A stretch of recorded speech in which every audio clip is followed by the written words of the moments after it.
2வது பேஷண்ட் இதே மாதிரி எனக்கு வேணும் டாக்டர், எனக்கு நேச்சுரல் லேபர் வேணும் அப்படின்னு வந்தாங்க. அவங்களுக்கும் கண்டிப்பா தானா ப்ராக்ரஸ் ஆச்சு. தானா பெயின் வந்தது. டெலிவரி ஆயிடுச்சு. ஆனா டெலிவரி ஆனதுக்கப்புறம் ஒரு 1 ஹவர் கழிச்சு மதர ரூமுக்கு ஷிஃப்ட் பண்ணலான்றப்போ பயங்கரமான bleeding.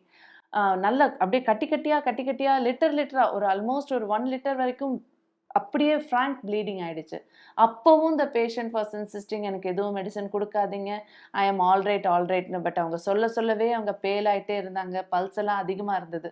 So we had to tell இல்லம்மா உனக்கு நாங்க ட்ரிப்ஸ் ஆரம்பிச்சு மெடிசின் குடுத்தா தான் ப்ளீடிங் ஸ்டாப் ஆகும். இல்லைன்னா உங்க உயிருக்கே ஆபத்துன்னு சொல்லி எக்ஸ்ப்ளைன் பண்ணி ட்ரிப்ஸ் போட்டு நம்ம அந்த ப்ளீடிங்க கண்ட்ரோல் பண்ணிட்டோம். Touch wood mother and baby 2 பேருமே நல்லா இருக்காங்க. இன்னொரு மதர் ஸ்பான்டேனியஸ் லேபர் பெயின்ஸ்ன்னு வந்தாங்க. ஆனா 48 டூ 72 ஹவர்ஸ் ஆகியும் ஒரு ஒரு 3 சென்டிமீட்டர், 4 சென்டிமீட்டருக்கு அப்புறம் அவங்களுக்கு ப்ராக்ரஸே இல்ல.